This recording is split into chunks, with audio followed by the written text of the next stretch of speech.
What's up, fight fans? I'm Michael Montero for Boxing Monthly. You're watching the Neutral Corner for the week of May 14th.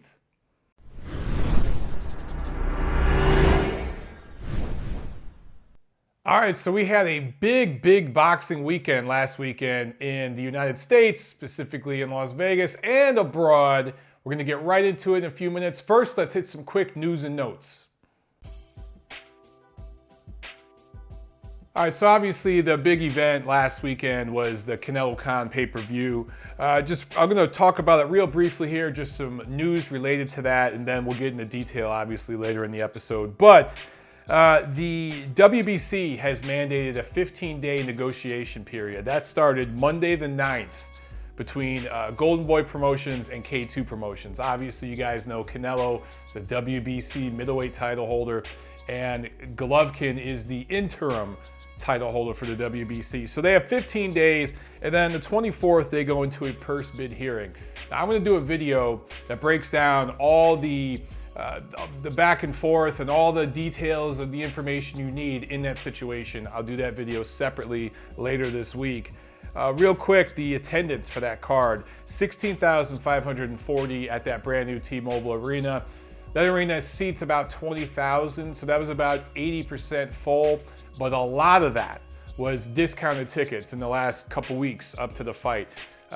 Those tickets were way overpriced going, at the beginning, and sales were lagging, so they discounted the tickets as much as, I've heard like 75% in the final week or so, and it helped get people in there. But I have some feelings about that arena and the media situation there I'll get into later. I was not impressed. That's all I'm gonna say. One last thing before we get into the reviews of last week's action. Just wanted to really quickly talk about this Mayweather-McGregor thing. You got Floyd Mayweather, who is coming back for his 50th fight. If it's not later this year, it will be next year. He's kind of waiting, sitting back, seeing what happens between Canelo, Golovkin, and some other things. But there's been this talk about Conor McGregor, who's been saying he's going to retire from UFC, which isn't going to happen. He's kind of just been trolling the media. And I think really he learned from watching Floyd and what Floyd does. And now there's even rumors that the two of them are gonna fight. I don't know what the hell that would look like. Floyd has absolutely no experience in any other martial art other than boxing. He is strictly, he is a martial artist, but boxing only. And obviously McGregor does a little bit of boxing, but he also does a little bit of wrestling, a little bit of kickboxing. That's what MMA is, right? So if these two fought, the only way they're going to fight each other would be in a boxing match. And Dana White and the UFC ain't going to let any of their stars ever go into a full-on boxing match against any boxer that is near the elite level of the sport. Ain't happening. So the fact that you guys are out there talking about this, and I saw during the fight week, the Canelo-Khan fight week, I was up in Las Vegas. There were people up there talking about this Mayweather-McGregor thing. And not just tweeting it and stuff like that, but actually making videos about it. There were actual news sites, amateur independent news sites, doing stories on this stuff. Guys, chill out. They're just trolling you to get you talking. And look, I'm talking about it. That's all I'm going to talk about, those two people right now. Let's get into the review of last week's action. So Friday, we had a couple of fights. Let's start over in Russia, where Dmitry Mykolenko lost his O against a fighter from Zimbabwe, Charles Manucci. It was a decision win for the Zimbabwean fighter in Russia. Go figure. He won by the scores of 115, 113, 116, 114, and 118, 110. It now has the WBC silver welterweight title, which is essentially the mandatory for the WBC welterweight titleist, who is none other than Danny Garcia. So I wasn't very big on Dmitry Mykolenko at all. Wasn't a very powerful puncher as a pro. He did have a nice little amateur career. He was schooled, fairly well schooled, and a decent boxer, but nothing special. For Charles Manucci, though, to score this, it was an upset victory for him. It really was. Now it's the mandatory for Danny Garcia, so expect to see Danny Garcia against this guy on a PBC card later this year. Now here in the United States, in Las Vegas, just outside the T-Mobile Arena, where the Canelo-Khan card was to be held Saturday, just outside of that is what they call the Toshiba Plaza. And there's a parking structure right there that says Toshiba on it. And I guess the little area between the parking structure and the T-Mobile Arena, there's this open little area, they call that Toshiba Plaza. I don't know, that's where we were Friday for the weigh-in for the Canelo-Khan card. Later that night, they had a ring outside and they put on some fights and they streamed this stuff live on Ring TV. The two main events, the co-main and the main, Alan Sanchez won a split decision over Pablo Cesar Cano. He now improves to 18-3-1 with 9 knockouts. He won by the scores of 97-93 twice, and one judge had it 96-94 for Cano, but I don't know what fight he was watching. I thought Alan Sanchez clearly won this fight. The big news story out of this, I thought, was Peter Petrov. That was the Russian fighter who lives in Spain and speaks Spanish. Scored a 6-round stoppage over Martin Montero. Now, Montero didn't make weight. There was a minor title on the line. I want to say it was the NABF or something like that for this fight. He wasn't eligible for the title because he didn't make weight. He came in heavy. But in the first round, Petrov landed I want to say it was a right hand. It might have been a 1-2 that immediately swelled up Montero's left eye.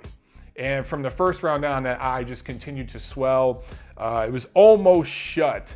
And at the end of the 6th round, the doctor stopped the fight. So Petrov gets the stoppage win, and he's not known for being a power puncher. He improves to 37-4-2. He's got 18 stoppages now.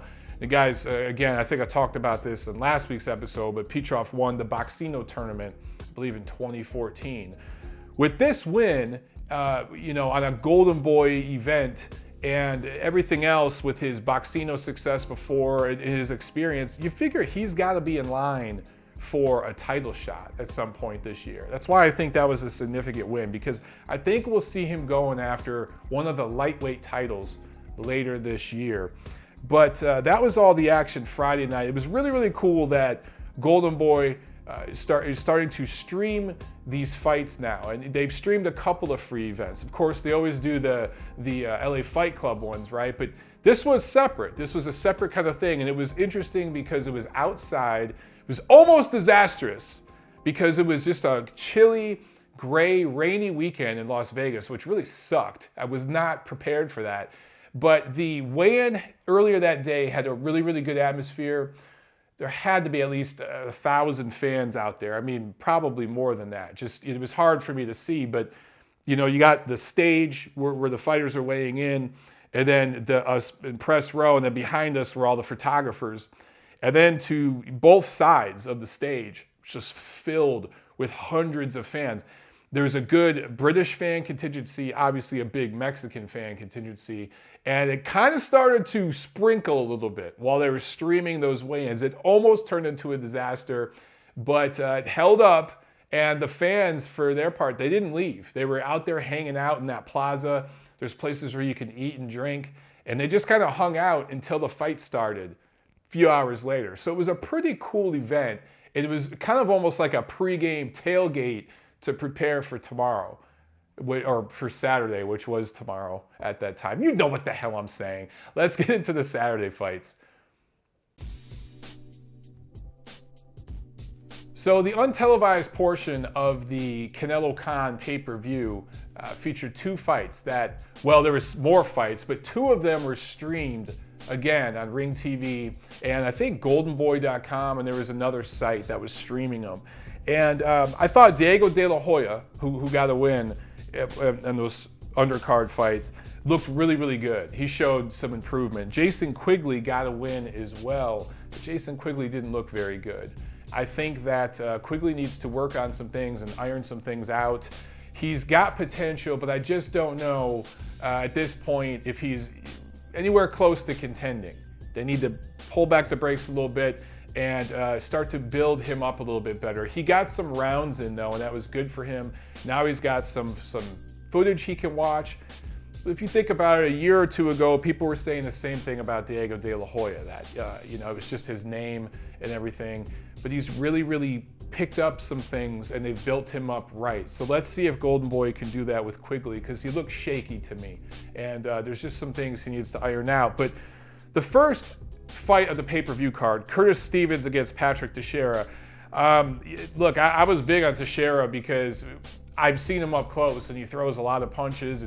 But one thing I did notice about him, and I should have talked about this last week, but he takes a lot of punishment. He does get hit a lot. And I may have mentioned that, I can't remember, but he does get hit. And he had fought guys up to this point that couldn't hurt him, that didn't hurt him. Well, Curtis Stevens hurt him. Curtis Stevens looked very sharp. He's been working with John David Jackson, who I think is been one of the most consistently great trainers over the last 2 or 3 years in all of boxing. And Stevens looked sharper than he's looked for a while. I was ringside for Stevens' last bout before this, last high-profile bout anyway, against Hassam Nadam, where he just really looked flat and didn't look good. And Nadam just, I don't want to say outclassed, but almost, like borderline almost outclassed him in that fight to win a decision victory. But man, in this fight, Curtis Stevens looked really sharp, really good. He clipped him with a hard right hand right in the chin, right as Teixeira was landing a shot. It was very reminiscent of Golovkin's knockout over Daniel Geale a while back, where Geale landed a shot, it snapped Gennady's head back just a little bit, and Gennady came right over it with a right hand. That's almost what this was. And it was just one guy who was the harder puncher, the better chin, plowing through the guy who just wasn't as strong. And for Teixeira, look, a lot of steam's been taken out. This was a guy who was an exciting young undefeated prospect who had been in some exciting fights that fans had seen, and he was building up a little bit of momentum. It's gone now. It's flat. And for Stevens, he's back in the picture in the middleweight division. The next fight at welterweight, Frankie Gomez scores the win of his career at this point over Mauricio Herrera. The scores were 100-90 3 times. So what does that tell you? Mauricio Herrera never loses by shutout. Even in fights where, I mean, he's been robbed a couple times, but even in fights where he legitimately loses, he doesn't get shut out. Herrera looked old, and he's been in a lot of wars, and it's not, you know, I wasn't overly impressed with Gomez in this fight. It was a good quality workman-like performance. Nothing amazing, but you know, he was taking a huge step up in class, and he definitely got some learning lessons in the ring, and he just outworked a much more experienced opponent. So that's impressive in a sense. Now for Gomez, who is now 21-0 with 13 knockouts, this was at welterweight, and he's fought lower at 140 pounds in his career. I think he'd be better served there. I remember seeing him at the weigh-in and thought he looked a little soft. Even though this was the best shape he's been in years, if he could cut down a few more pounds and fight at 140, that division's a lot more wide open. Welterweight is stacked right now. It's still pretty deep division, and I didn't see anything out of Frankie Gomez that makes me think he's gonna seriously challenge for a title anytime soon. But if he can get down to 140, I think he could. I really do think he could. For Herrera, this is kind of his last hurrah, and it just sucks because the guy got robbed a couple times, and he's one of those guys that should have grabbed a title at some point. He deserved that, you know. And maybe he could work himself into another high-profile fight, but he just looked really old in this fight, and I just think he just might be at that stage. It looked like he got old overnight, where this is it for him. But the next fight, David Lemieux, great performance, TKO 4 over Glenn Tapia, who, quite frankly, should probably retire. I've said this multiple times on multiple different platforms. Tapia just has not looked the same since that fight with James Kirkland, where I feel that Steve Smoger, the ref, who's usually one of the finest refs in boxing, and one of the things I love about Smoger is he lets the fighters fight on when they're hurt. He will give a guy the benefit of the doubt. But in that fight against James Kirkland, Tapia was getting his ass beat. Just horribly getting his ass beat. And his corner should have stopped that fight a round or two before it ended up being stopped. But when Tapia was out on the ropes, I can't remember which round it was against Kirkland, he was lifeless on the ropes. His hands were down. He wasn't throwing back. He was absolutely defenseless. And Smoger jumped in just a second or two too late. And Kirkland kept punching him because that's just Kirkland's nature. As I said before, he will brutally beat a corpse. He doesn't care. If there's somebody in front of him, he will punch until the bell sounds or the ref gets in the way. It's how he was trained by Ann Wolfe. That's how she runs her gym. That's how they spar down there in her gym. Question the ethics all you want. That's what they do. And that 2 seconds, there was 2 or 3 really hard punches that Tapia took that he shouldn't have took. And he just hasn't been the same since. And in this fight, he looked flat, didn't look good. Punch resistance wasn't very good. David Lemieux looked very, very sharp. And, he missed weight a month or so ago when he was supposed to fight. He made weight here with no problems. He looked a little skinny in the face. I actually saw him. He was eating at Wolfgang Puck's restaurant later after the weigh-in, or the next day before the fight. But we saw him before the weigh-in. We were kind of walking through the media center, and him and his team were waiting to take there was a shuttle that took you from the media center at the MGM Grand to the T-Mobile Arena. Him and his team were waiting for it. We were waiting for the shuttle too when we saw him, and he looked a little, sucked in, but he rehydrated fine. He had no problems. He looked great. Here's the thing. David Lemieux, Curtis Stevens both looked very, very sharp and very, very dominant and steamrolled through guys that, say what you will about Tapia, at this stage of his career, he can still crack. The punch was still there, right? And he was trying. And Teixeira was an undefeated, much bigger, younger guy. And these two dudes just ran through him. And these are two guys that Triple G completely destroyed. So how good does that make Triple G look? And look, for a middleweight fun fight that could be made later this year, why not Curtis Stevens and David Lemieux? Who doesn't want to see that shit? Maybe the winner of that fight could get Canelo later this year, or one of the other titleists later this year. I think that would be an awesome fight. But let's talk about the main event, okay? Watching this fight live, well, first of all, let's talk about the T-Mobile Arena.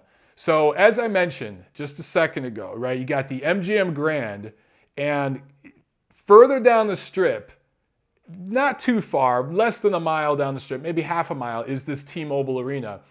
But there's a parking structure right there, the Toshiba parking structure, all these freaking names, man.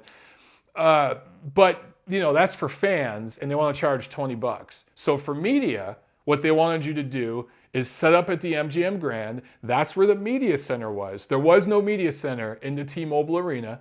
So we had to set up and write our articles and get our internet and all that stuff together at the MGM Grand, and then get in the shuttle that would ride every 30 minutes or so, the half a mile over to the T-Mobile Arena. But that whole process, because there's so much traffic in Vegas and everything's a clusterfuck, took at least a good 30 minutes or so to get from the media center all the way into the T-Mobile Arena. It was a freaking nightmare. When we finally got to the T-Mobile Arena, now look, I'll admit this is partially my fault because I got my credential application, I submitted it a little late. I should have got it in a little earlier for this fight. I submitted it a little late, and because of that, I think they punished me and they put me up in the press box. I was not ringside, I was in the press box.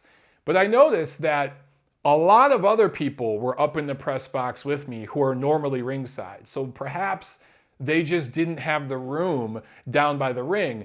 When I went down to the ring later after the fight, because they let us down there for the post-fight press conference, the people I saw doing ringside press, a lot of them I've never seen before. So there was obviously a lot of international media and radio people and Las Vegas-based people that I never see in Los Angeles or New York or any of the other fights. So I think that they had a lot of Spanish-speaking, Mexican media. I think they had Brazilian media maybe for Teixeira. They obviously had a ton of British media, and they were giving those people the ringside seats, the ringside press row seats. We were way up in the press box. But T-Mobile Arena, for those of you who don't know, if you're not the USA. T-Mobile is a cell phone service provider, smartphone, whatever, phone provider here in the United States. You would think they'd have kick-ass internet in this brand new arena. Nope. Horrible, shitty internet service. I could not connect on my cell phone. I could not connect on my laptop. I would connect and then it'd drop. So long story short, and I wasn't the only one having that problem. It was everyone in the press box, right? We couldn't see the fight very good because above the ring, they had this big structure, this lighting structure, which seemed to be wider than normal. And it stuck out past the ring, so we couldn't see down very good. It was the worst Vegas fight experience, working media, that I've had yet. Maybe in every media experience I've had yet. And none of this is Golden Boy Promotions' fault. This is just the T-Mobile Arena and just the way it's configured. I'm just not a fan. I think if you're a boxing fan paying for a ticket and you can afford to get tickets on the lower bowl of the T-Mobile Arena, you'll love it. You'll have a lot of fun, especially because of that plaza I talked about right outside. It's a very fun, lively little area, and it's right on the strip. So you walk right down, and you're right by the New York Casino, MGM Grand, and all the, down the strip, right? It's right there. You can have a lot of fun. But for media people, every single media person I have talked to, every colleague of mine that I've talked to that was there, hated it. So I am not alone in that. So hey man, sorry T-Mobile Arena people, but yeah, that shit sucked. Anyway, the fight itself, pretty entertaining, close, competitive fight. Now, from where I was dealing with all the shit I was dealing with, my shitty view of the fight and everything else, it was hard to see the action clearly. And I was very distracted, admittedly. But I thought Amir Khan there, while I was watching it live, took the first 4 rounds. I thought he clearly took the first 4 rounds there that night. I thought the 5th round was close, but Canelo probably took it. And I thought he was winning the 6th round before the big knockout. Somebody got me a replay, a copy of the fight to watch Sunday. And I watched the fight Sunday. Now, watching it, the HBO broadcast, and I muted out the commentary. I just watched the camera angles, the up-close camera angles. And rewatching it, I thought Khan clearly took the first 2 rounds. I thought 3 was close and 4 were close. I gave 3 to Khan. I gave 4 to Canelo. It was toward the end of the 3rd round where Canelo made adjustments and changed things. It changed the fight. And I thought, in my opinion, he clearly edged round 4. I gave Khan, I had him edging round 3 because I thought he did the better work over the majority of that round. But it was the end of round 3 where Canelo really started changing things. And he won the 4th round and clearly won the 5th round, I thought, when I saw it again. And that's what impressed me when I saw the replay. I didn't give him credit for it that night live at the fight because it was just hard to see with everything I was dealing with. But Canelo actually made adjustments in this fight. And it's something that was lacking, completely lacking in his fight with Floyd Mayweather. And it's something that happened a little too late, I felt, in this fight against Irizarry Lara. In this fight, he started making adjustments in that 3rd round. He started going to the body. He started feinting. In the 4th round, he started jabbing. And there was no jab in the first couple rounds. There was a little flick, there was nothing to it. But in the 4th round, he really started jabbing and putting it on Khan, and he started throwing left hooks. Even when Khan would move away, he'd reach with the left hook and get him to the body, right? And he was landing that left hook. He was landing a jab. And he had Khan thinking about it. And even Khan running a few times, getting away on the ropes, he'd reach with the right hand and punch him right in the gut. Or actually, it was right in the ribs. And if you looked by the 5th round, by the 6th round, Khan was red right here. And those were from low right hands that that Alvarez was throwing when Khan would try to slide out on the ropes. So by the 6th round, he had set up the knockout punch before it even happened. If you watch real slow on the knockout punch, he feints with the left hand, and then he gets low with his right shoulder. He ducks down and gets low with it. It looked like he was going to shoot another shot to Khan's ribs, and Khan kind of braced for it. And Khan just has horrible defense. He just always has. People talk about the chin, but look, that shot was right on the whiskers. It was just Khan having really, really poor defense and bracing for a low shot toward the body, and it came right to the chin. And it was devastating. When that shot landed, even up in the press box, all of us were like, holy shit. When he went down, we were actually concerned for a while. And a lot of people in the arena were. And if you saw, Canelo actually kneeled down beside Khan. He was concerned for a while. But Khan, recovered well, went to the hospital, got all the checks and everything, and he's fine. At least, his immediate health is fine.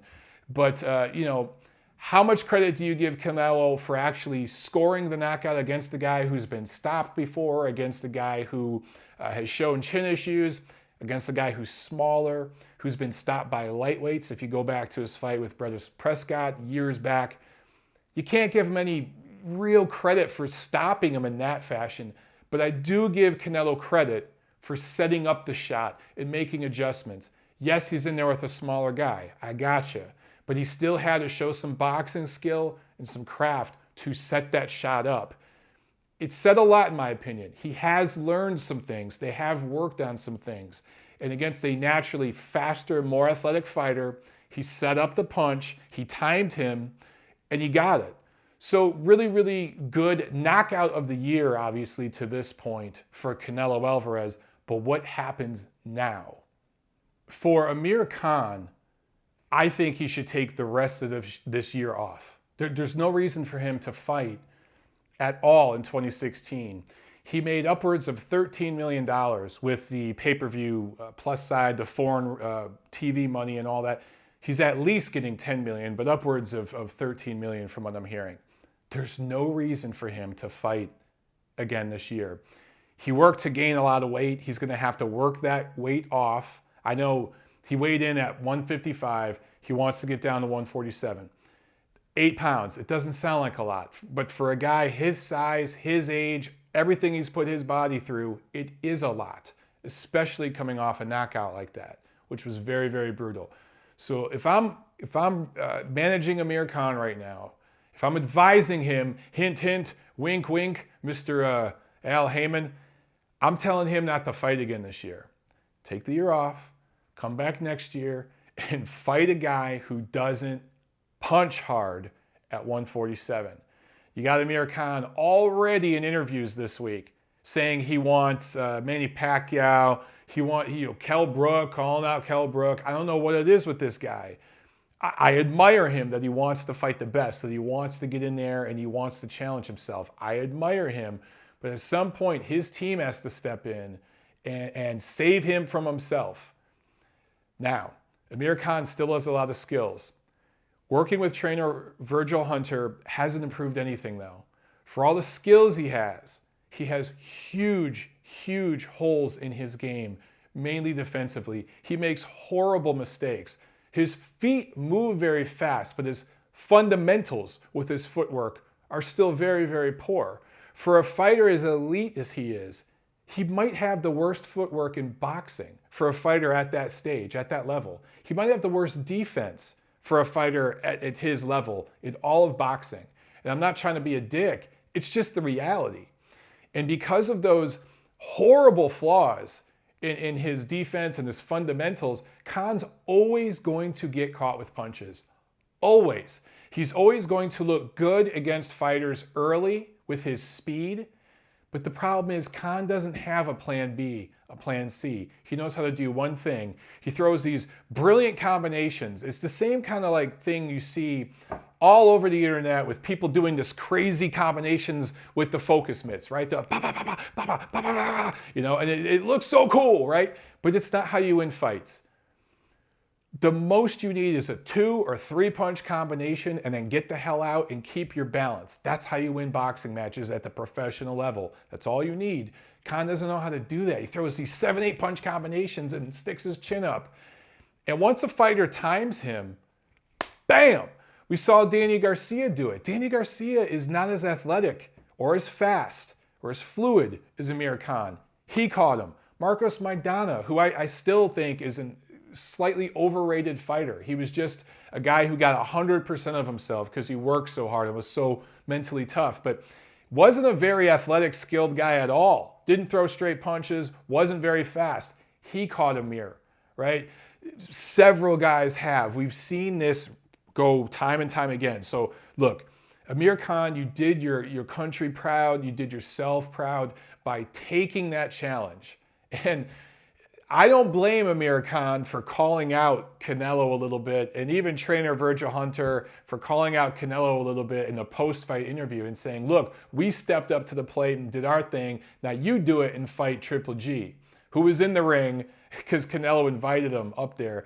I'll talk more about this in the video I'm going to do later this week. But I find that's pretty interesting, and I understand especially why Amir Khan wanted to call out Canelo in that moment. So let's talk about Canelo. What's next with him?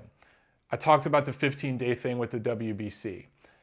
I still don't think he's going to fight Golovkin this year. Even though he invited Golovkin up in the ring, and when Max Kellerman asked him, he said, look, we don't fuck around. I'll put the gloves back on and fight him right now. He didn't really answer the question seriously. And in the post-fight press conference, it was the same kind of thing from Golden Boy Promotions, from Oscar and those guys. And look, Bernard Hopkins, all during the fight week, they were saying crazy, ridiculous things. And guys, again, they were trolling the media. You know, Oscar De La Hoya, I think Bernard Hopkins said, Triple G, he needs to fight Sergey Kovalev, and then he can fight Canelo Alvarez. They were just saying crazy shit like that because they were busy promoting Canelo-Khan. And in all the articles I saw posted and all the blogs and the tweets, Bernard Hopkins said some crazy shit today. You guys just fell for Bernard Hopkins' genius because you were talking about Canelo, and Canelo had a fight a few days later. So all they were doing with all of that is trolling. Now what they're doing is stalling. Oscar has called Tom Loeffler. The negotiations have started. I still don't know if it's going to happen this year. If it doesn't happen this year, where does Canelo go from here? Well, I'll tell you this. In the post-fight presser, Oscar ruled out a rematch with Miguel Cotto. Thank God. He did not rule out things like a fight with Pacquiao, a rematch with Floyd Mayweather. Those things are a remote possibility. Pacquiao did win a Senate election over in the Philippines this week. But, hey man, money talks, right? And Canelo, I want to say, can make upwards of 15, 20 million for this fight after the foreign money and all that. So he's the biggest draw in boxing right now. And if Floyd wants to come back for number 50, you know, wouldn't rule it out. What would I like to see? Obviously, the fight with Triple G. But if that fight doesn't happen till next May or something, I can live with that. If that fight can't be made, I would love to see Canelo against either Stevens or Lemieux, if they can make that fight happen, but it needs to be at 160 pounds. If it's at a full 160 pounds, I'd support it, especially if it's Lemieux, because I think Lemieux is better than Curtis Stevens. Or another one of the title holders. Maybe the title holders will see something in him and try to go for the money. I don't know. But it's got to be, he can't do this again. He can't fight another welterweight and make them come up. Even a junior middleweight and make them come up. That shit's got to stop. If they put the Golovkin fight off till next year, then the next fight has to be against a credible, legitimate middleweight at 160 pounds. But there was some other action Saturday that I just want to talk about real quick.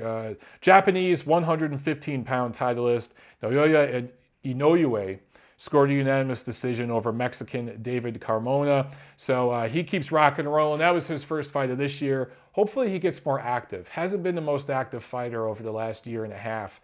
Over in Germany, Kubrat Pulev scored a split decision over Derek Chisora. 118-110 was one score, 116-112. Both of those were kind of in the ballpark. And one Swiss judge scored it 115-113 for Derek Chisora.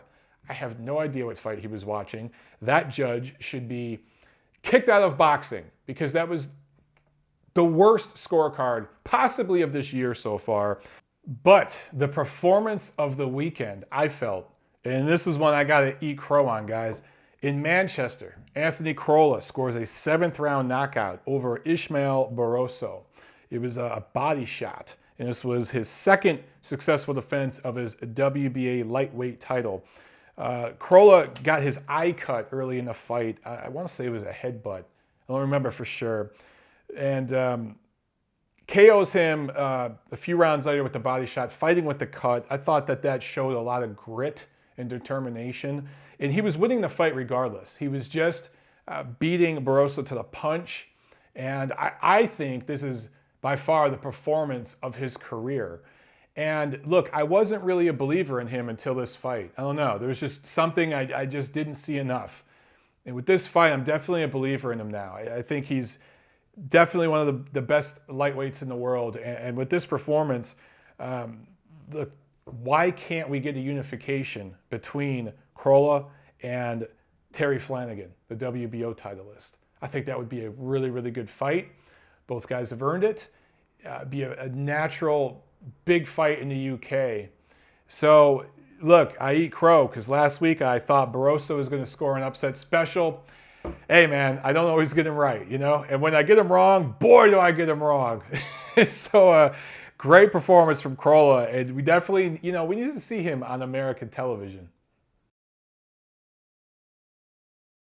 Not much going on this week. It's, after such a big week last week and really just a crazy schedule the last month, we're getting a little bit of break this week to recatch our breath. But there are a few fights. On Friday the 13th, Peter Manfredo fighting in his home state of Rhode Island. This is his first fight since 2013. And he's fighting an opponent who's lost his last 5 fights in a row. And I want to say like 6 of his last 7, 6 of his last 8. So I'm not quite sure why Peter Manfredo's fighting. For those of you who don't know who Peter Manfredo is, he got some fame years ago. I want to say it must have been almost a decade ago by now on the TV show The Contender here in the United States, reality show. And then he got a couple of title opportunities, most notably against Joe Calzaghe, which that fight ended way too quickly. The refs stopped it with Manfredo up on the ropes. He was in no danger, but he was being completely outclassed by Joe Calzaghe. But nonetheless, it was a really, really bad stoppage. But Peter Manfredo had no business being there. That's what he was mostly known for. I saw that in the schedule this week, and I thought, wow. But I guess he must need some money, or he's just bored. But Saturday in Hong Kong, Chinese 115-pound prospect Rex Zhou, who's 18-0, 11 knockouts, he's fighting. And Japanese middleweight, the guy who won the gold medal in the last Olympics, Ryota Murata, 9-0, 6 KOs. This will be his 3rd fight in China. They're trying to build him up over there in that market, which, makes a lot of sense. He's fought in several countries, but this will be his 3rd fight in China. And for Murata, I haven't been impressed yet. He came out at the Olympics, and a lot of people were thinking he was going to be the next guy, at least one of the faces of boxing over in Japan. And there's a lot of good fighters in Japan right now. And the promoter, Top Rank, they try to move him quickly. But he's another guy that they might want to pull the brakes back. And I think they have, because he just hasn't looked very good in some of his fights. So let's see if he makes some improvements. And over in the UK, Lee Haskins talking about British boxing, all these champions right now, right? All these world titleists. Lee Haskins won the IBF bantamweight title last year without even breaking a sweat. He was supposed to fight Randy Caballero on the Cotto Canelo undercard. You guys all remember Caballero missed weight. He missed weight by a lot. It was, I want to say, 10 pounds or something. And Haskins won the title by default. He was the interim titleist, I believe, and they just elevated him to full titleist. And he hasn't fought, though. So this is almost, I want to say, like a 1-year layoff for Haskins. Even though he got that title, and that was in November, he's not defending it for the first time until this weekend, going up against the Mexican fighter Ivan Morales, who I don't know much about. I believe he has 1 loss, hasn't really fought anybody. So it'll be interesting to see what Haskins does here, if he could defend that title. But it's all set up for him. He should defend the title. And that's it, man. Pretty bleak weekend in the sport of boxing. But like I said, we can kind of use a little bit of a break. I know for me, Vegas whooped my ass, and I had a pretty bad hangover Sunday when I got back to LA. I could use a week off. Let me know what you guys think about all the action. How did you see Canelo and Khan? And what did you think about one judge, Glenn Trowbridge, scored that first round somehow for Canelo Alvarez? I don't know how, but somehow. And he had, I think he had a 4-1 for Canelo going into that 6th round. I thought that scorecard was awful. I thought Khan at least deserved 2 rounds, if not 3, going into that 6th round. Let me know what you guys think. If any of you went to the fights, let me know what you thought about that brand new T-Mobile Arena. I hated it. Like, comment, share, subscribe. You know the deal. I'll see you guys at the fights.